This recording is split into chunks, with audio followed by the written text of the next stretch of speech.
So, America, the debate, Richard Fowler, the debate. My impressions, I think the most important thing that we saw in the Stamina. was obviously, okay. So let's just talk about, let's pretend that the debate was only 10 minutes long and it was the first 10 minutes of the show. Donald Trump would have won the debate. So when I turned on the debate, I was really, really concerned.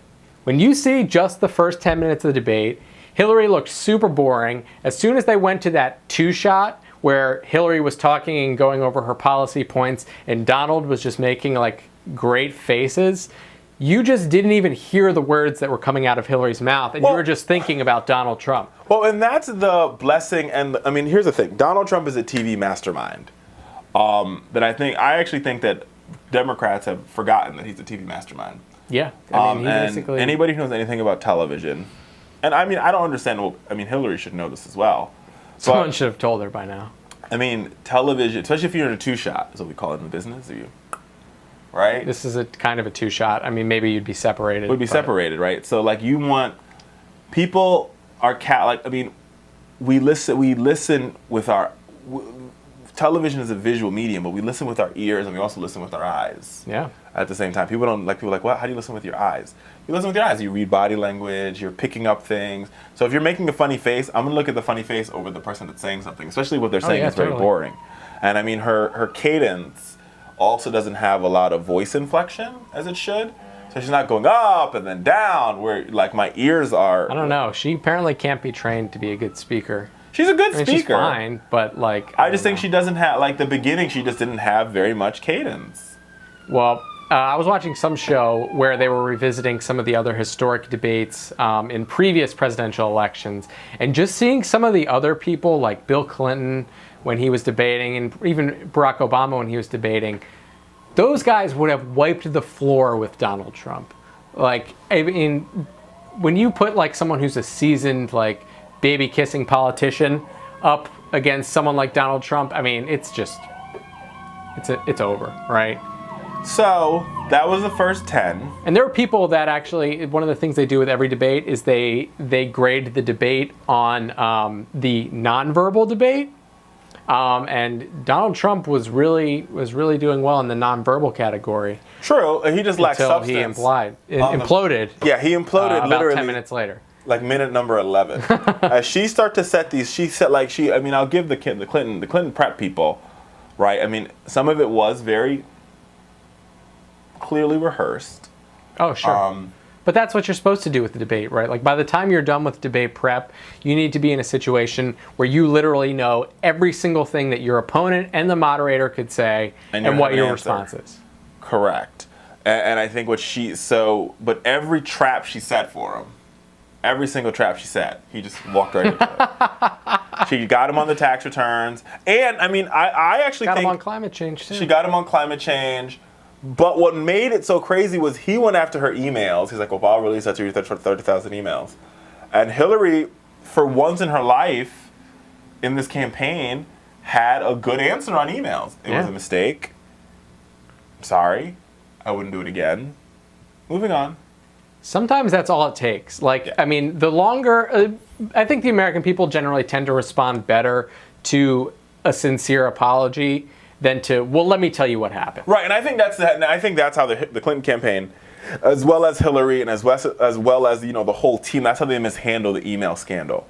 When the emails, when they broke the the private server, instead of waiting for a subpoena, waiting for the questions, just release all the damn emails. Yeah. I would have released all the emails.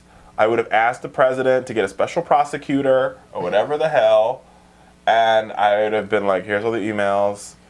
Didn't hide anything. Yeah. That's damage control 101, right? Get in front of the crisis. You want to have the story told on your terms. Yeah. Not you knew it let's came wait out. in here. After it broke, you should have just went to the press. We do what they call them, the dying press conference, where you answer every question until they stop asking you questions. Right? And act like you're loving it. Yeah, just love it and answer every question. Release every single email and move on. Because the drip, drip, drip is, I think, whether you like it or not, yes, it's baked into her actual who's up, who's down numbers, but the drip, drip, drip is, I think, this has been so disastrous on her trustworthy numbers.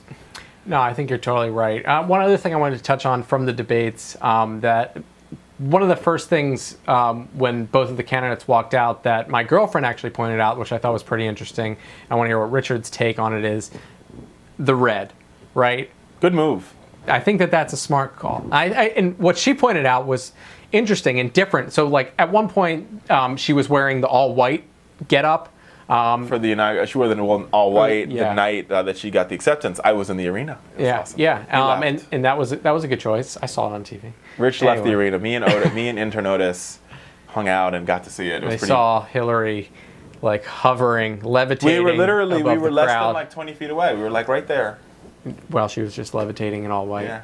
I mean, so obviously white was strategic, red is strategic. Now, the way that my girlfriend interpreted it was she thought the red selection had to do with health and vitality, with all of the rumors and talking about her pneumonia and all of her health issues. They thought that the red is generally a color, and she said a lot of times women will wear red when they're sick because it makes your skin look less like you're dying.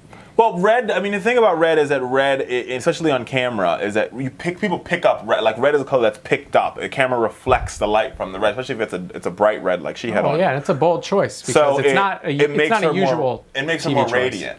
And I think that worked very well with the fact that she went with the big hair on this particular. Sarah also said that she went with the big hair. Hillary's hair was awesome. They thought that the hairstylist did a great job. Yeah, because sometimes she goes with the small hair. Like, she has, like, days with the hair. Is it all the same hair? Is it all just her head? I mean, I don't know. Are there things I wouldn't be surprised. I mean, I wouldn't be surprised for, like, because when her hair is very low, it's very, like, there's not much volume in it, so I wouldn't be surprised if there's a piece or two They're inserting some volumizing clips. Some clips to sort of create some volume right around here, because all her volume is usually here.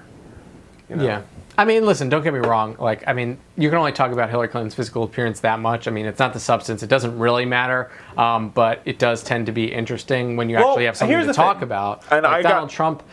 Donald Trump was the least orange that I have ever seen him, by the way. Yeah, I think that was, they did a lot of makeup work on him to sort of tone his color down. He was almost human color. Here's the thing.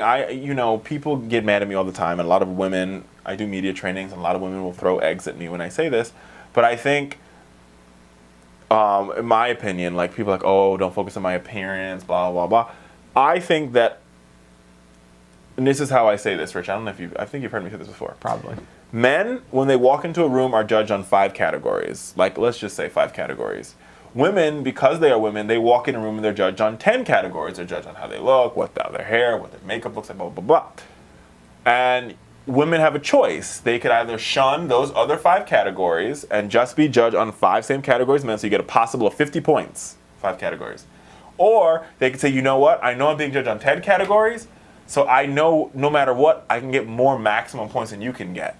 So I'm going to compete on your 5 categories, and I'm going to beat you there, and then I'm going to beat you on the 10 categories that I'm unfairly judged on.